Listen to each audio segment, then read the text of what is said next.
siang sahabat Geomaritim yang ada di rumah. Pada kesempatan kali ini kita kembali lagi di acara Plesiran, Perbincangan Lingkungan Kepesisiran episode 6. Kita akan mengangkat tema tentang museum di era globalisasi. Kenapa kita akan mengangkat tema tersebut? Karena di bulan Oktober ini, di tanggal 12 Oktober, kita memperingati Hari Museum Indonesia.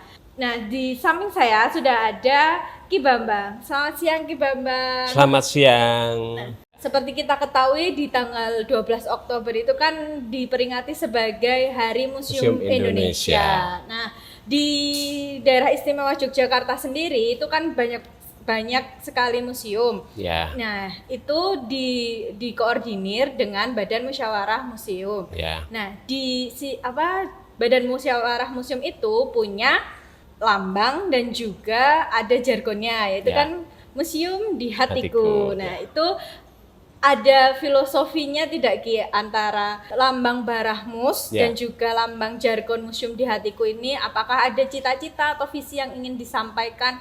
Ya, terima kasih. Jadi begini, itu sejarahnya tahun 2007 Badan Musyawarah Musia DIY di bawah kepemimpinan ketua umumnya itu KRT Thomas Haryonegoro itu menyelenggarakan Festival Museum Yogyakarta. Itu pembukaannya, pawainya itu di Jalan Malioboro. Jalan Malioboro pada waktu itu penontonnya penuh sesak dan itu menjadi berita yang luar biasa. Kemudian sampai ke Kemendikbud Jakarta. Kemudian dalam perkembangannya Barahmus DIY diundang ke Jakarta untuk bagaimana museum itu bisa dicintai oleh masyarakat. Akhirnya pada tahun 2009 Barahmus DIY membentuk tim kreatif. Tim kreatif itu yaitu Romo Thomas Haryonegoro, kemudian Mas Jaduk Ferianto dan Bambang Panringrum. Akhirnya membuat logo jantung yang di sana itu ceria, aneka ragam budaya di sana karena menunjukkan bahwa museum itu banyak ragamnya, khususnya di Yogyakarta. Nanti saya jelaskan. Kemudian juga membuat jingle museum di hatiku. Nah, kemudian itu jingle itu yang menyanyikan adalah Duta Museum Indonesia, yaitu Mbak Sigi Vimala dan Mas Jaduk Ferianto. Mas Jaduk Ferianto itu adalah seniman putranya Bapak Bagong Kus Sudiarjo. Sekarang terkait dengan logonya Barahmus sendiri. Jadi begini, Barahmus DIY itu adalah suatu organisasi permuseuman yang pertama yang didirikan tanggal 7 Agustus tahun 1971. Jadi sudah usianya 49 tahun ya. Nah, itulah kemudian para pendiri antara lain Kinayono, kemudian Mayor Kuswandi itu dan sebagainya membentuk itu, kemudian menciptakan ADART, kemudian ada logo. Nah, logo itu di sini adalah lambang pohon Kalpataru. Ini ya, ini yang saya pakai ini itu pohon hayat. Itu melambangkan kehidupan, ya. Ini kehidupan, kemudian maknanya itu adalah sebagai usaha pelestarian alam dan budaya. Alam dan budaya. Dan museum itu kan juga melestarikan ya budaya bangsa dan sebagainya. Ya, kemudian ternyata Mbak itu sekarang relevan dengan Undang-Undang Nomor 5 tahun 2017 tentang pemajuan kebudayaan.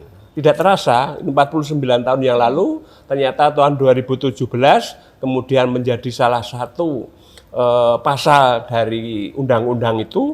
Di sana menyebutkan bahwa museum sebagai sarana dan prasarana kebudayaan yang berperan dalam pelestarian kebudayaan bangsa dan menjadi lokomotif perkembangan peradaban dunia. Itu Mbak yang kemudian menjadi bagi kami Baramus DIY 5 tahun ke depan itu mempunyai visi menjadikan museum-museum DIY sebagai pusat pelestarian dan inovasi peradaban. Itu Mbak. Ternyata lambangnya itu cukup ini ya, relevan sama apa yang kita bahas tentang pelestarian dan juga usaha untuk tetap hidup di tengah-tengah perkembangan zaman. Nah, dalam perjalanannya ini selama 49 tahun mengkoordinir museum-museum yang ada di Yogyakarta. Ya. Apa kelebihan dan kekurangan yang ada di museum-museum di Yogyakarta dan tantangan seperti apa yang dihadapi selama ini? Baik. Apalagi kan selama 49 tahun itu sudah banyak berganti zaman, udah hampir 50 tahun begitu, setengah abad gitu. Baik.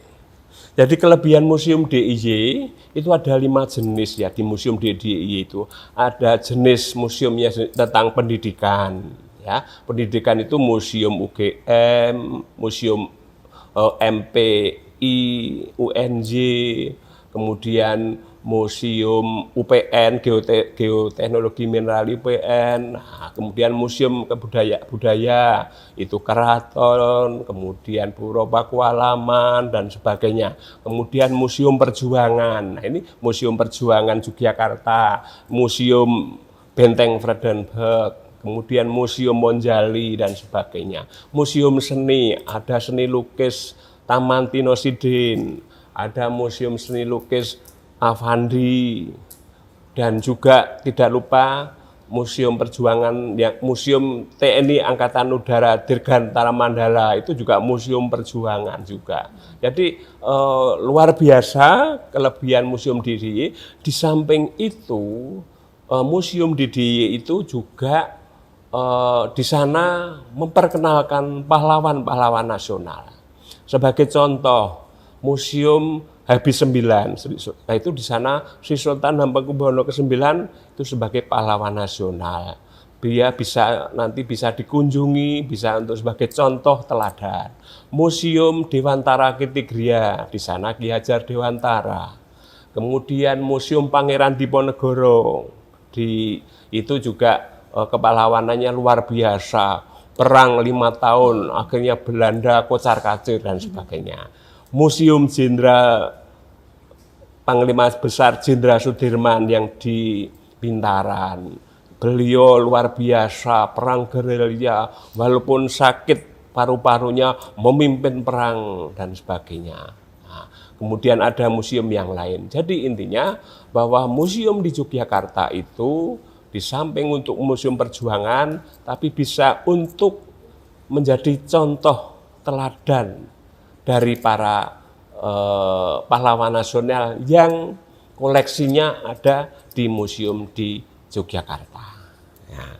Kemudian kaitannya dengan kekurangan atau tantangan. Jadi tantangannya memang terus terang saja, saya ingin sampaikan bahwa di Museum Baramus itu ada 38 anggota.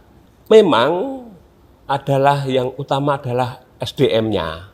Ya, SDM-nya masih kekurangan, kemudian juga di samping itu juga masih publikasinya belum semuanya bisa, apalagi yang museum-museum yang dikelola oleh perorangan ya, itu kan untuk publikasi itu butuh biaya dan sebagainya. Nah, kalau negeri enggak ada masalah ya, tapi kalau untuk itu salah satu publikasi. Di samping itu juga pemandunya juga terbatas. Ada satu museum ya yang itu karena terbatas tenaganya, SDM-nya, akhirnya ya jadi pemandu, jadi kurator dan sebagainya. Nah, ini pelan-pelan akan kita bantu, tapi alhamdulillah Mbak, dari Dinas Kebudayaan DIY itu membantu museum itu dengan tenaga edukator. Jadi dari tantangan itu Ki Bambang, Nggih. selama 49 tahun perjalanan Barahmus, bagaimana terobosan yang telah dilakukan oleh Barahmus untuk menjawab tantangan itu? Jadi seperti apa program kerjanya yang untuk meminimalisir dari tantangan-tantangan itu? Kekurangan anggaran pemeliharaan itu jelas tantangan kita. Bagaimana? Oleh karena itu kita sepakat untuk kegiatan-kegiatan itu kalau pameran sendiri-sendiri biayanya mahal. Nah, oleh karena itu solusinya yuk pameran bersama. Nah, bersama ya difasilitasi oleh Dinas Kebudayaan, juga nanti usaha-usaha yang lain nanti akan saya jelaskan. Di samping itu juga tantangannya adalah museum itu disejajarkan dengan objek wisata alam. Padahal museum itu fungsinya luar biasa, Mbak. Untuk pendidikan, untuk penelitian, dan untuk kesenangan. Tapi kalau objek alam kan biasanya untuk senangan tok, nggak ada edukatifnya, nggak ada untuk penelitian. Itulah kelebihan dari museum kita. Tapi belum semua tahu. Oleh karena itu menjadi tantangan Barahmus dan museum-museum DIY untuk bagaimana meyakinkan kepada masyarakat untuk bahwa museum itu adalah juga membantu mencerdaskan kehidupan bangsa. Kemudian bagaimana terobosannya gitu kan? Terobosan itu ini terobosannya ini museum harus mempunyai akun yang dapat menginformasikan koleksi-koleksi, ya. Kemudian kegiatan-kegiatan. Kalau ya zaman sekarang dengan HP ya, HP itu dengan Facebook, dengan Instagram, dengan Twitter, dengan WhatsApp. Itu salah satu wahana untuk mempublikasikan, mengkomunikasikan koleksi-koleksi museum kepada masyarakat. Kemudian bagaimana menghadapi era globalisasi, ya dah? Nah, tantangannya dengan IT ini 4.0. Nah, itu museum harus mampu virtualisasi reality. Virtualisasi reality. Itu sudah jelas sekarang dan mau tidak mau dengan COVID-19 ini terpaksa tanda petik harus virtual reality, menyelenggarakan rapat melalui virtual, menyelenggarakan seminar melalui webinar dan sebagainya. Di samping itu juga ayo ke depan harus membuat juga holografi, kemudian barcode, dan jangan lupa augmented reality itu penting. Di samping itu juga bagaimana upaya kita, ya kita untuk memberikan pengetahuan kepada petugas kita, mengadakan workshop tentang kurator, mengadakan workshop tentang jurnalistik permusiuman. Para humas-humas museum itu perlu bagaimana cara membuat berita, cara memfoto yang baik, yang bernilai jurnalistik. Nah, itu kita sudah bekerja sama dengan PWI, itu menyelenggarakan workshop permusiuman. Kemudian juga pelatihan workshop membuat film pendek. Nah, itu bukan Barahmus yang menyelenggarakan, tapi Barahmus bekerja sama, difasilitasi oleh Kementerian Pendidikan dan Kebudayaan di Jakarta. Kemudian teman-teman bisa cara membuat film pendek dan sebagainya. Itu salah satu terobosan-terobosan yang akan terus kita tingkatkan di masa-masa mendatang. Jadi memang terobosan-terobosan yang dilakukan itu lebih banyak ini ya, sudah mengarah ke kemajuan zaman, teknologi-teknologi. Iya. Bagus nih, menarik. Nah, seperti diketahui Ki Bambang, di dalam Parangtritis Geomaritim Science Park ini kan juga ada komplek museumnya. Nah, di samping itu potensi pesisir di Yogyakarta itu kan juga sangat menarik, banyak sekali dan istimewa. Menurut Ki Bambang, informasi atau potensi apa yang dapat dipamerkan atau ditampilkan dalam museum terkait dari potensi maritim itu? Ya, aku sudah ke Museum Gumuk Pasir beberapa kali. Akhirnya saya coba 3 Ya.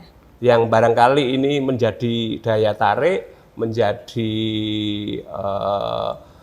masyarakat ingin mengunjungi. Yaitu yang pertama, video mengenai proses terjadinya gumuk pasir dan zona interaktif seputar pesisiran. Itu penting, itu video itu penting supaya tahu ternyata, dan ini gumuk pasir ini barangkali satu-satunya di Indonesia, barangkali di Asia yang tidak ada duanya. Jadi, tapi mengapa belum begitu dikenal? Itulah tugasnya Humas. Kemudian stereotip lengkap dengan foto udara gumuk pasir yang tahun 1992 itu penting itu dapat yang dilihat dengan 3 dimensi, itu bagus itu. Nah, kemudian yang ketiga miniatur dari tipe-tipe gumuk pasir dan berbagai koleksi batuan. Nah, itu saya lihat, wah kagum luar biasa, dan itu bagi anak kita itu menilai plus dari pelajaran ilmu bumi, penting itu. Jadi dari kesimpulan dari pembicaraan kita itu dari tadi tantangan yang dihadapi dari museum-museum di Yogyakarta ini lebih kepada mindset atau cara pandang orang-orang untuk berkunjung ke museum itu masih rendah karena kuno, karena dianggap ini kurang menyenangkan seperti itu ya. Sebelum kita tutup, apa harapan Ki Bambang untuk museum-museum di Yogyakarta ini ke depannya? Ya, museum di Yogyakarta harus mempunyai daya saing. Karena ini akan bertambah terus ini. Jadi ini Yogyakarta pun akan bertambah museumnya nanti. Sebentar lagi Museum Seni Giri Sapto, seniman. Itu akan nanti bulan November akan di launching itu. Itu museumnya dulu Pak Bu Yani Sabtoudaya yang mimpin. Nah, itu harus punya daya saing. Kemudian harus meningkatkan akses kemitraan museum kepada masyarakat. Intinya, ayo kita libatkan masyarakat, khususnya generasi milenial kita, untuk terlibat di dalam museum. Apa keinginan mereka? Ya, jangan kita yang mendikte, tapi apa keinginan mereka?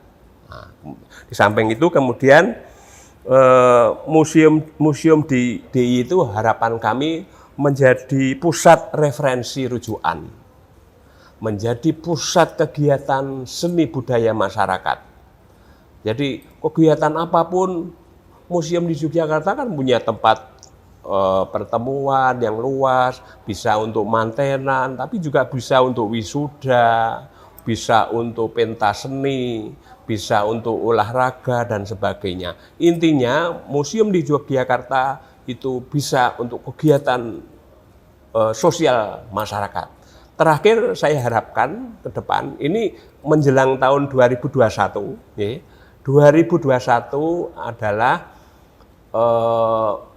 50 tahun emas berdirinya Badan Musyawarah DIY.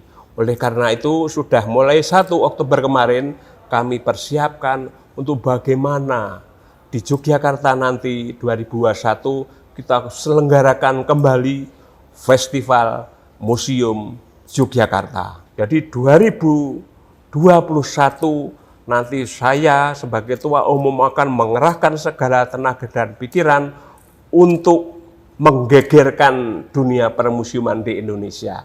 Karena ini sudah didukung juga oleh museum-museum anggota Baramus dan juga museum-museum se-Indonesia ingin ikut berpartisipasi pameran. Baik itu nanti pameran biasa maupun pameran virtual melibatkan museum di Indonesia maupun museum internasional. Nah, ini targetnya. Dan kita bersyukur, Mbak, kita bersyukur bahwa Festival Museum Yogyakarta tahun 2021 Gusti Kanjeng Ratu Bendoro sudah berkenan menjadi ketua umum panitianya. Wah, nanti kita dukung, kita semangat semua bersama-sama untuk menampilkan Jogja memang istimewa. Itu Mbak. Nah, rangkaian acaranya cukup banyak ya. Iya. Nah, ternyata kan ini disiarkan live di Instagram kami Ki. Iya. Ada pertanyaan nih dari sahabat Geomaritim yang Silakan. ada di rumah. Ya.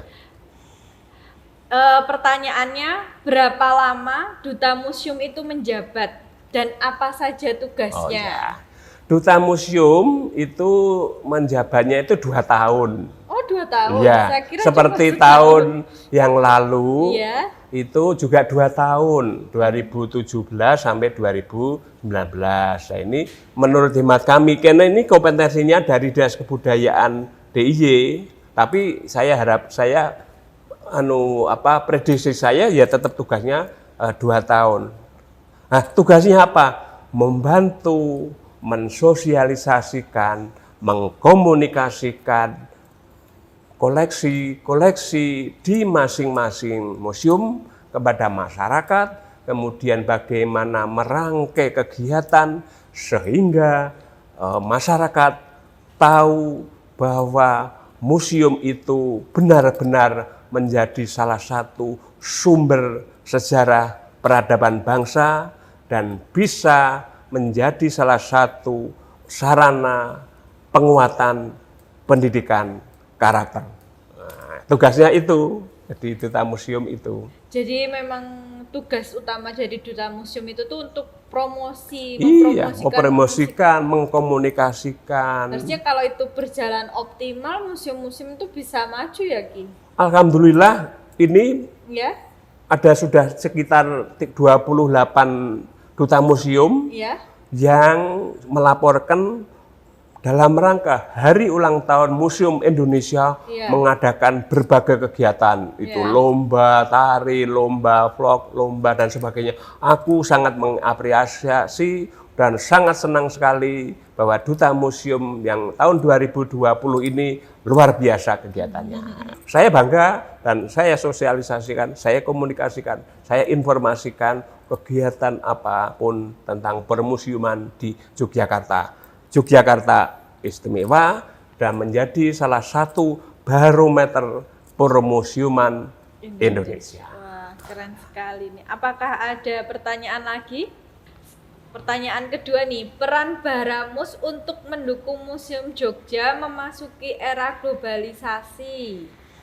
Sudah saya sampaikan, Ya. ya. Jadi peran museum bagaimana museum-museum di Yogyakarta itu Ya. mulai cinta dengan IT yang tadi saya sebutkan dengan virtualisasi museum dengan augmented reality, sehingga di era globalisasi museum-museum DIY tidak harus didatangi, tapi dengan alat komunikasi sudah bisa dilihat, tapi tidak boleh seluruhan. Nanti kalau semuanya keseluruhan, nanti tidak ada tertarik berkunjung. Iya. Dibuat sedemikian rupa sehingga mempunyai rasa penasaran untuk berkunjung di Yogyakarta. Satu pertanyaan lagi nih. Iya. Bagaimana nasib museum kecil di Jogja yang tidak bisa mengikuti era globalisasi? Museum kecil di Jogja yang tidak bisa mengikuti Tidak bisa mengikuti era globalisasi. Ya. Wah, ya kita bimbing. Melalui workshop Ya, itu kita lagi. bimbing, kita bombong melalui workshop yang diselenggarakan oleh Dinas Kebudayaan DIY maupun Kementerian Kemendikbud. Itu ya bagaimana kalau tidak bisa? Ya kita harus tinjau kembali niat ingsun mendirikan museum itu kan ingin melestarikan benda-benda sejarah perjuangan bangsa.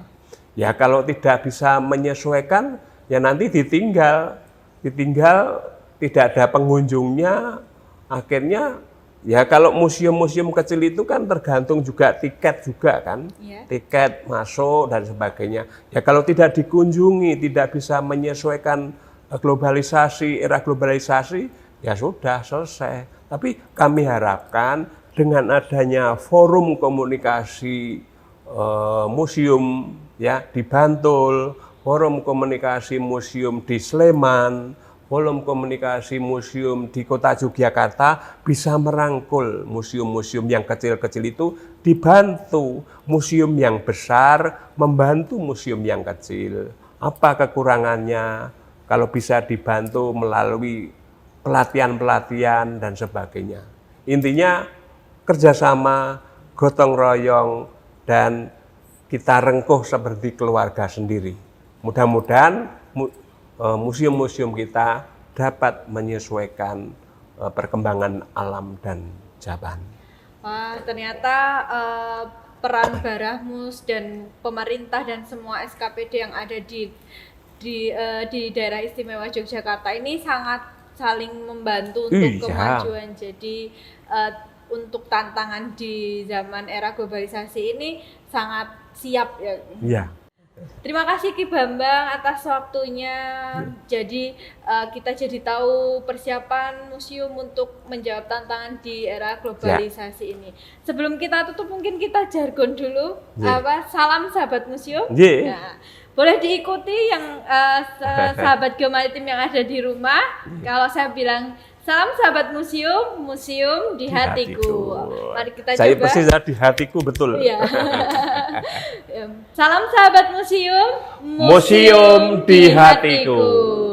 Terima kasih Ki Bambang. Sama-sama. Demikian perbincangan kita di acara Plesiran, perbincangan kepesisiran episode 6 kali ini.